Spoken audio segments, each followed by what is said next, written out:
Jesus, let us come to. This is Gary Hale. I'm here with Miss Frances Ross, who will be 100 years old, November the 19th. And she came to Rural Hill in 1943 or around that time. And she's going to just talk to us about that early congregation and what she remembers of the people and the ministries and the different things that were involved. Brother Randall Tidwell is also here with us, and he'll be asking some questions, and we just look forward to our time together with her and hearing her memories today. Well, we moved in on Saturday, and we didn't know what time Rural Hill Church started. Did they have indoor plumbing there, or? No indoor plumbing. Wasn't just a plain little country church, just regular light switches coming down. No air conditioning. Wasn't no air conditioners then. Okay. Had a lot of windows. Okay. Well, if you didn't have indoor plumbing, then where'd you go to the restroom? Had an outhouse. An outhouse? Everybody had an outhouse. Okay. Out behind the building. Yeah. Now they had the lights, but you said they had to have a furnace in the winter. It was a coal furnace. Coal furnace. Mm-hmm. Yeah. How many people were going there then? I doubt if there was 75 people there. Okay. About 70, 75 and most people. of them were all kid folks. Yeah. Connected somewhere up. Right. Do you remember who was preaching at the time? Brother Luther George had been preaching, but he had just left, and Brother Silverman. Okay. I don't know what his first name was, but Okay. he started preaching then. Okay. Brother Silverman. Very good. Did they have elders at that time? No. No elders yet? No. Okay. Forrest and Jean kind of looked after the business, and Mr. Hayes took care of the money and paid the bills. Okay. Okay. Very good. I didn't know there was anybody before Mike Green. I thought he'd been doing that since they started. Yeah, I think Pappy Hayes taking care of the money and took care of paying the bills and things. That's a great ministry. I know Mike's been doing that for a long time. Was there anything that you connected with at church as far as ministries? Did y'all do anything as far as helping the community and things you remember? The ladies' Bible class, after we went to Bible class, we would go visit the shut-ins. Okay. And one time we went to see a lady, and she asked us would we sing some church song. Well, I know ladies' Bible classes used to be a big thing during the week. Yeah, and then we went to Central State once a month, the ladies' Bible class, and carried refreshments and different things. Excellent. Well, that's Yeah. very good. Was there anything about Rural Hill that stuck out to you? Was there friendliness, or was there singing good? Rural Hill's always been friendly. Yeah. And Rural Hill's always had pretty singing. Yeah. And Gene Luther led the singing. Okay. And he taught the oratory class. Okay. Now you were telling me a long time ago about something funny happened when he was leading singing one time, involved a shoe or something. Oh yeah, Pappy Luther, he put his shoes on the wrong foot. Oh no. And he was sitting on the front seat, and Gene was standing up front, and he gave the number of the song to sing. Well, about that time he disappeared, and he wasn't leading this. So he's bending down. He looked down and seen Pappy's shoes on the wrong foot. He was changing his shoes. Quit leading singing. He said he thought he broke his leg. The shoe on the wrong foot. Thought he broke his leg. Yeah. Who were your best friends when you first started Rural Hill? Well, the church people, everybody around here, we all went to Rural Hill just about. Right. We was all friends. Right. Everybody was friends. Everybody was. There was very few families that didn't go to Rural Hill then. Right. Yeah, it was definitely a neighborhood community. Yeah, it was. What didn't go to Rural Hill went to Hampton Methodist. Okay. Well, very good. So there wasn't one or two that you were closer to, or did you have? Well, Desi and Maud, they were my closest neighbors. Desi Ward and Maud's your grandmother. Okay. Maud lived next door at the church. Okay. Well, y'all had trouble sometimes getting tickled in worship, didn't you? Me and Maud always did. Robert Wagner was the little boy in Minnie-Bell, and John was sitting right pretty close to us, and he come in late. He'd been somewhere. He didn't want his mother to see him, and Nancy Mitchell was laying beside her mother asleep. She was about 3 years old. And he was watching his mother, and he sat down on Nancy. Oh, no. Well, when he did, he jumped up, and his mouth flew over. He said, "Why, Well, I cackled out loud, and that little church, it just sounded awful. Yeah. I laughed out loud. I know you told me one time you could always tell how my grandmother was when she got tickled. What would she do? She quit singing. Quit singing. You knew she was tickled. Maud had a pretty voice, and when she quit singing, you knew something made her laugh. Yeah. Now that floor in that building, wasn't it slanted toward the Little pulpit bit. a little bit? Yeah, it was old. It was an Yeah. old building, and they moved part of it from up there about around where Square Lodge was. Yeah. You don't remember Square Oh, Lodge? no. You do? You? Well, I do remember that. I do, Yeah. I don't remember the building being there, Yeah. but I remember Squirrel Lodge. Seemed like I remember somebody dropped the contribution basket one time, and the coins rolled all the way down. Yeah. Kept hitting against the wood Yeah. podium, and Yeah, that it was. pretty good. It was an old building, and it was just a country church. Right. Just a Right. country church. Were there any preachers that kind of stand out to you? Well, Brother Rowlett was close to us, him and Thelma, and of course Jesse. Right. I always thought a lot of Jesse. Right. When Jesse came to Rural Hill, he had 4 little bitty boys. Mm-hmm. And I was helping Daddy get the coat on one night, and I was running my tongue. And I looked down, I had one sleeve on one boy and another sleeve on another. Had them all tangled up. I had them all tangled up. Oh, well, that's good. Who led a lot of the singing during that time? Do you remember?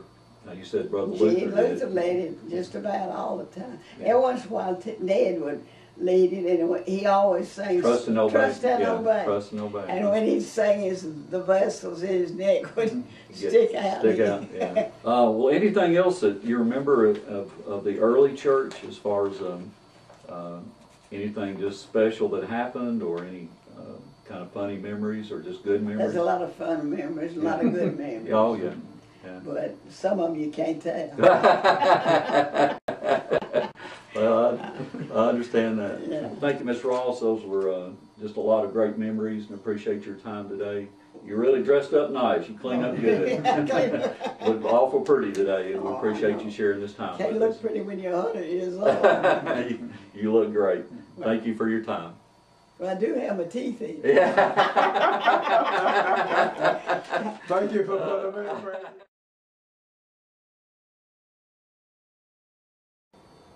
We are here tonight with Nancy Pope, Renee Alexander, and Gary Hale to talk about their memories of the Rural Hill congregation growing up. Nancy, Renee, and Gary are going to reflect on the different changes in the physical property and buildings through the years in their memories as kids and teens at the Rural Hill congregation. Now, would you go ahead and introduce yourself, guys? Yes, my name is Nancy Mitchell Pope. I will be 68 in September, and that's how long I've been attending Rural Hill. Ingalls and I were gone for about a 12-year span, but we came back. My grandfather, Randall and Larry's grandfather, Gary's great-grandfather, Renee's grandfather were instrumental in beginning this congregation years ago.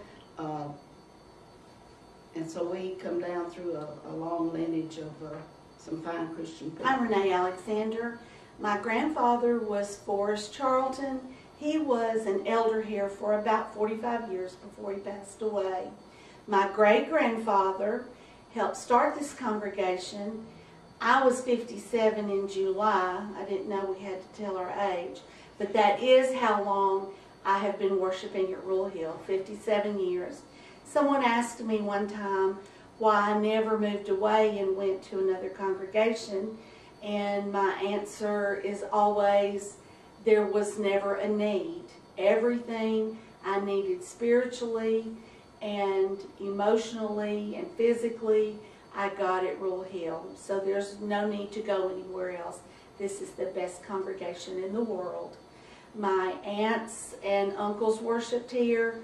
My children were born here and worshiped here. And we're just a multi-generational family that has been at Rural Hill for many, many years. 100, actually.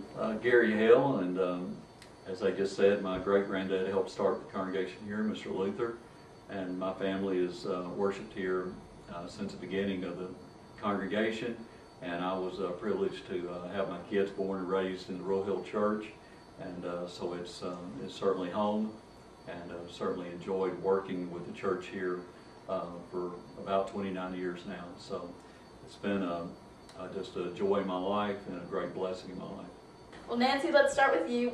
What do you remember about the Rural Hill buildings and the physical changes throughout the years?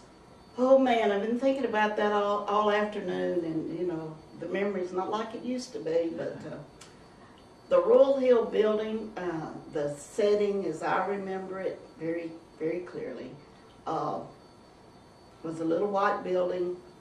You went up some steps and you went into a little vestibule and hung your coat on each side back there, and it was very small. Back then I probably thought it was very large. You went down on each side of the building. We had a row of smaller pews. Down the center we had larger pews.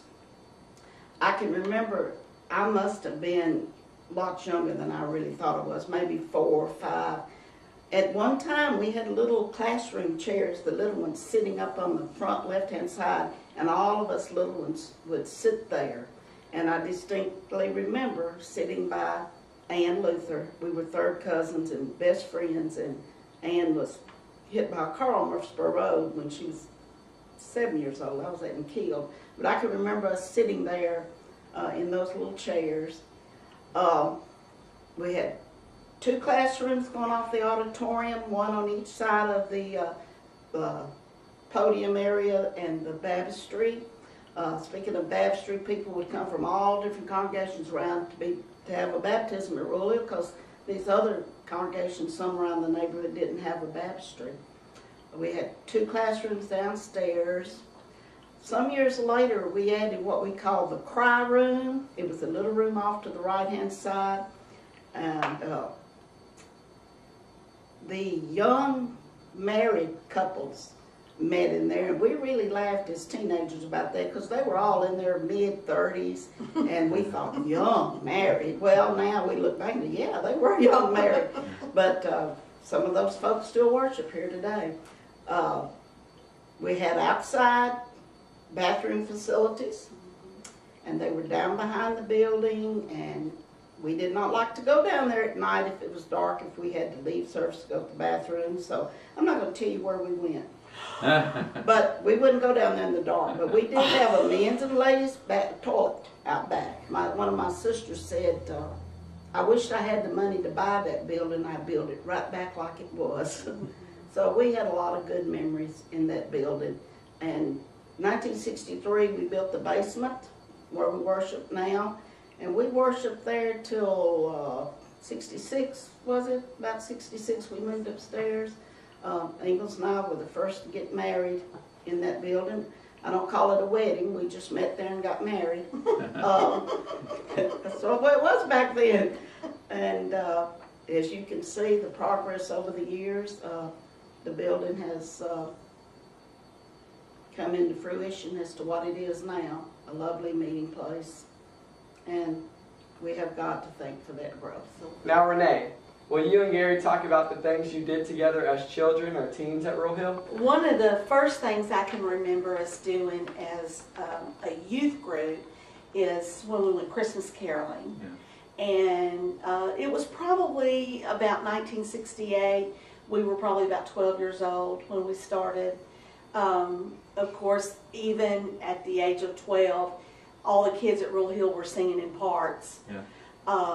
But Uncle Birch and Aunt Cakey would bring their big moving truck from their cabinet business and stock it full of hay in the back, and all the kids, and our chaperones, pile in the back, and Uncle Birch would zoom us around from place to place. That made it interesting, yeah. We slung a lot. Yeah. We slung and sung. But we would go visit different older people in the congregation and sing. We took them fruit baskets, yeah. I think, back then. Yeah. And what else do you remember about that, G? Well, I guess one thing that's different now is as the church has grown and more people participate, and it's to all ages, now we kind of go more to facilities and sing to groups of people. Back then we went to a lot of individual houses, And I remember a lot of times just trying to squeeze in a living room, you know, Yeah. with 20 or 30 people. Yes. Which that's now we right. have 70 or 80, so it's not even possible. And some of them even singing out on the porch. We get them to Yeah. the door and just sing. But That's really, true. really great memories. And Mr. Birch made it interesting. Oh, You know, yeah. 'cause he liked to get there quickly. Yes, he did. What else can you remember? Well, I remember, I've tried to figure out when we started Bordell Hospital. I know we went as teenagers. Back then, though, it was they had an old ramp, and there was no heat or air conditioning in there. I remember one summer, Daryl Hayes going out there, and there was not a dry stitch on him when he came out. It was just a real interesting experience, and even some of the little kids or the younger ones didn't really need to be doing that because it was really a strain to hold the wheelchair going down that ramp. Matter of fact, one guy they called Crash because he always wore a motorcycle helmet because the story was one kid slipped and he went and hit the wall. Is what I was told. So, and I was told it may have actually been one of our crew, but I'm not going to go into that. But it was a totally different experience, but yet the same ministry that we have now. And we probably should mention that the ministry at Bordeaux Hospital is a hospital for some folks there are physically incapacitated and some are mentally incapacitated. Our job is to go to their rooms and escort them to the chapel for Sunday worship. But for those who can't physically make it into the chapel area, our young men always pair up and take communion to the bedside of those that can't make it to the worship service.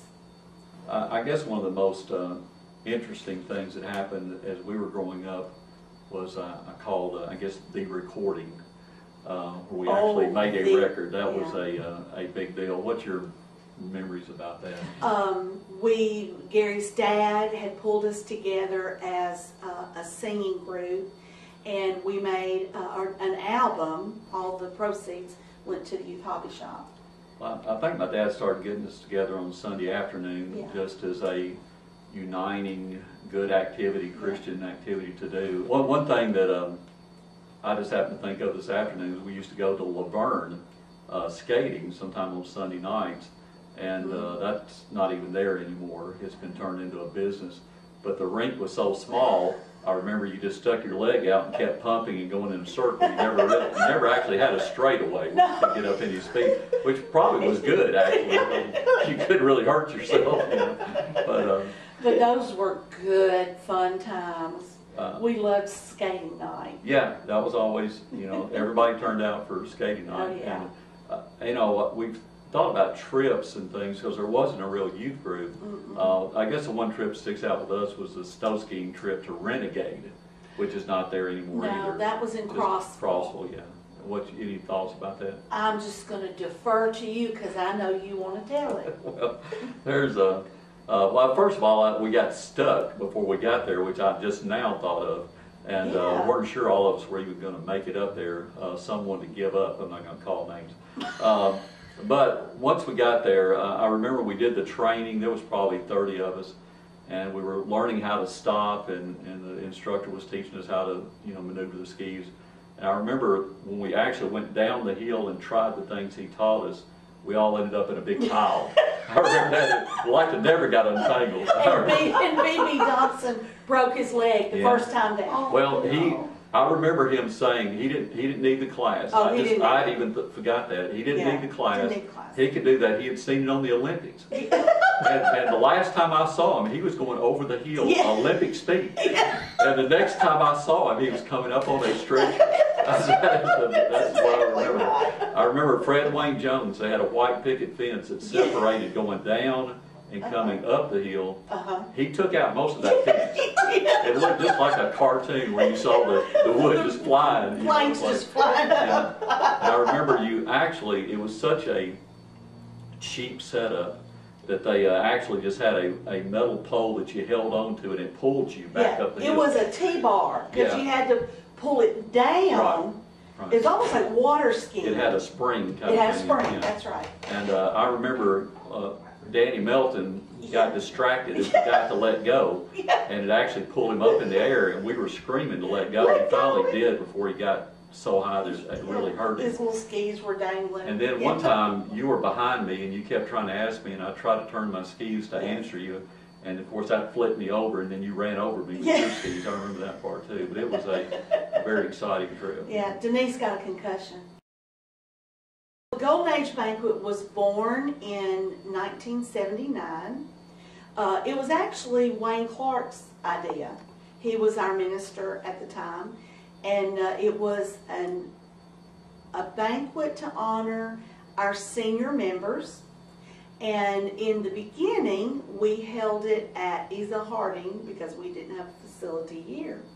We held it at Ezel Harding in the high school cafeteria.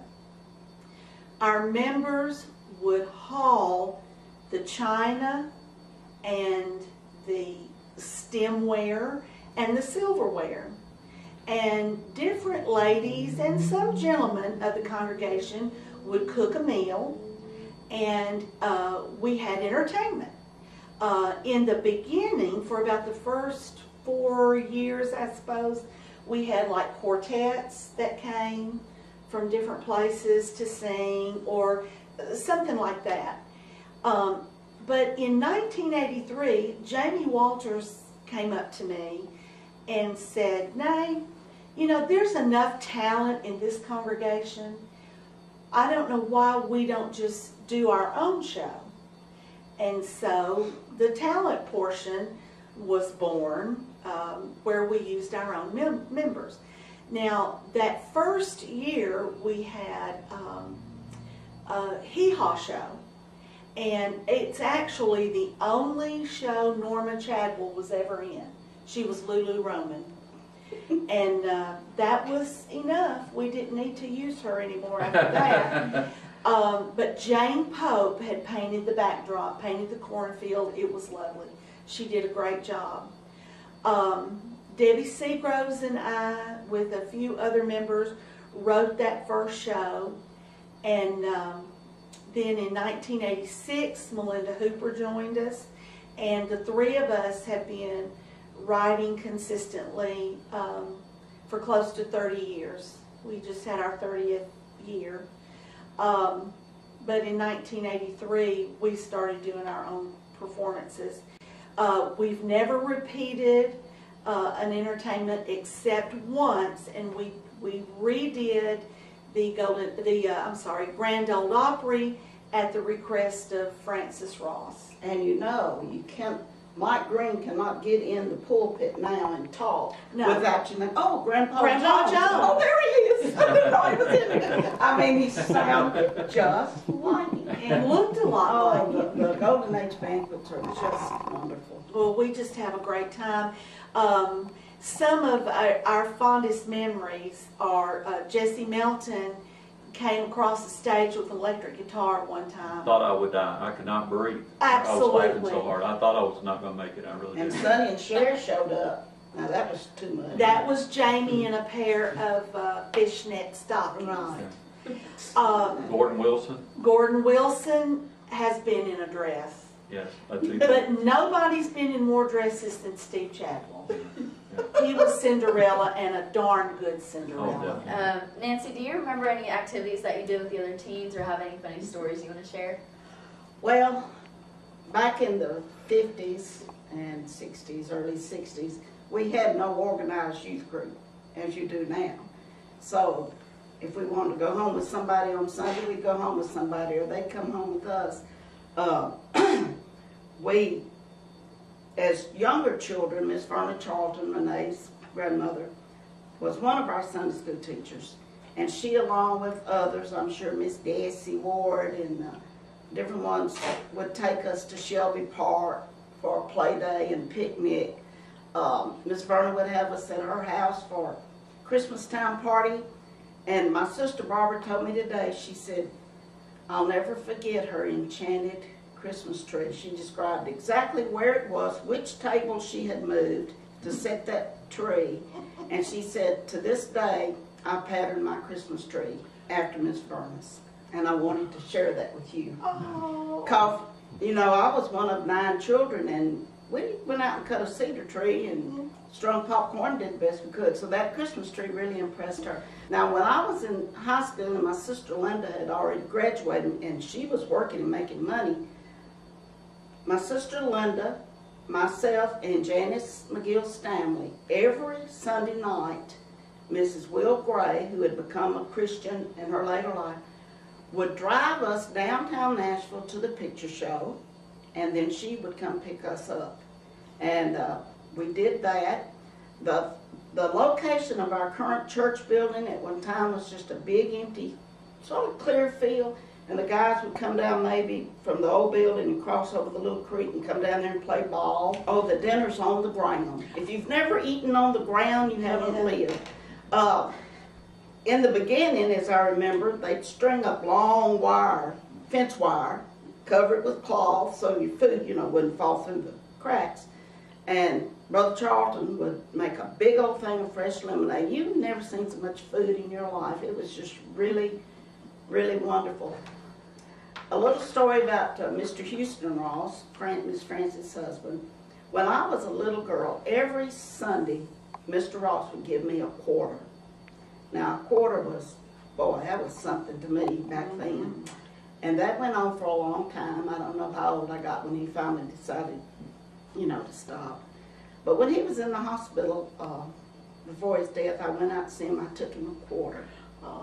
And I found out a few years back that Miss Frances had kept that quarter, and she passed it on to Kara. Brenda and Randy's daughter, Kara. So Kara still has that quarter. I don't think we've ever forgotten our roots. Number one, that we're grounded in Christ, but number two, that we're grounded in love for one another. Absolutely. Amen. We'd like to introduce to you 4 ladies from here at Rural Hill who are double sisters, sisters by birth and sisters in the Lord. And I am Bonnie Charlton Gardner. I'm Carol Charlton Anderson. And I'm Barbara Charlton Dobson. And I'm Marlene Charlton Farrell. And we've been at Rural Hill for quite a few years, since we were children. And I think Carol, tell about. Well, y'all remember Daddy talking. Our daddy was Forrest Charlton, whose daddy, Marsh Charlton, was one of the founders at Rural Hill. And you remember Daddy telling us about they brought the old building down Murfreesboro Road on horse and skids. And Daddy told us exactly how they did it and how they moved it so far, and then they had to remove it again, you know. And that's part of the heritage of Rural Hill, and something that's dear to us because, you know, our granddaddy and daddy were involved in that. Not them alone, some more people too. And when they moved it down on Murfreesboro Road, and it was just a small white building, no bathroom, no classrooms at first. No and then eventually the church bought some property on Bell Road, and that's where the new building now stands.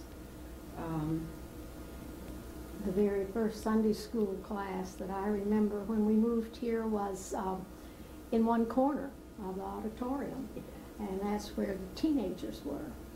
And somehow it worked. Everybody was in the one room, and each class was in a particular corner, and we just had to learn not to listen to the other classes, didn't we, Bon? That's true. I don't remember a lot about that, though, about the Sunday school. But I do remember how small the auditorium was. I mean, it was minute. And an old wood stove. Old wooden stove and old antique benches. Yeah. Beautiful. And we've always had good singing. A lot of the men who were basically involved in starting this congregation, their families were very musical. And we've always had extremely good singing compared to a lot of other congregations. From the very beginning, as long as we've known it. Right, absolutely. Because the Hales were there. And, Luthers. Yeah, the Luthers. The Browns, Browns, Voices, Mitchells, Charltons. yeah. But you know, after all these years that we've been at Rural Hill, we've always worshiped here, you have to think of what it has meant to you personally. And I know that it has grounded me as an individual, makes you see love of everybody. It's just actually the fiber within my being to be that close family and to have the instructions of the Lord. And the beauty of it is some of our children and grandchildren still worship here also. And that is continuing the heritage that we once had. When we were talking about this capital campaign, we said, well, years ago we didn't think we could even buy this property here on Bell Road. But we did, and added buildings, and it was just quite an accomplishment to even get an inside bathroom after being up, in the country for so long. Oh man, I remember the winter roast down on the creek in the back. Man, we had a good time. We were really the water close. conveyance ditch. But It's still there. It was a creek and a rock and a place for fun back then. Yeah. Innocent fun. But I really think one thing I'm really proud of now at Rural Hill is our congregation is so diverse. We're not just a Caucasian congregation any longer. We have different races, different foreign countries represented, and I think that shows the love that has been in Rural Hill ever since I can remember. And I think that's the way the Lord means it to be. We're to love everybody. Yeah. And people say, well, we can't do this new edition, and you look back at the progress that Rural Hill has made from the mules and the skid and to this, Right. and nothing's impossible with God. We're pilgrims on the journey of the narrow road, and those who've gone before us lined the way, cheering on the faithful, encouraging the weary, their lives a stirring testament to God's sustaining grace, surrounded by so great a cloud of witnesses. Let us run the race not only for the prize, but as those who've gone before us, let us leave to those behind us the heritage of faithfulness passed on through godly lives. Oh, may all who come behind us find us faithful. May the fire of our devotion light their way. May the footprints that we leave lead them to believe, and the lives we live inspire them to obey. Oh, may all who come behind us find us faithful. After all, our hopes and dreams have come and gone, and our children sift through all we've left behind. May the clues that they discover and the memories they uncover become the light that leads them to the road we each must find. Oh, may all who come behind us find us faithful. May the fire of our devotion light their way.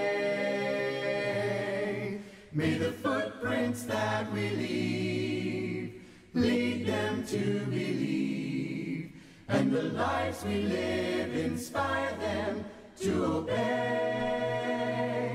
Oh, may all who come behind us find us faithful. Oh, may all who come behind us find us faithful.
Generations. All generations. May all who come behind us find us faithful. May the fire of our devotion light their way. May the footprints that we leave lead them to believe, and the lives we live inspire them to obey.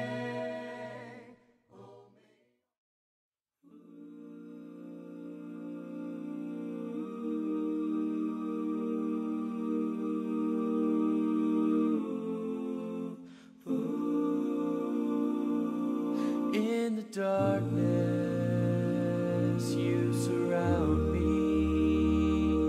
and I fall to my knees. I am willing, you are able to take the very heart of me and make it complete. You alone, you are worthy. You alone, give me all that I need. I will give my existence to the glory of you, to you and you alone. I was sinking when you found me. I was lost in this world. Now I'm living for your glory, a testimony to the things that my God can do. You alone, you are worthy. You alone, give me all that I need. I will give my existence to the glory of you, to you and you alone. You are worthy. You alone. You give me all that I need. I will give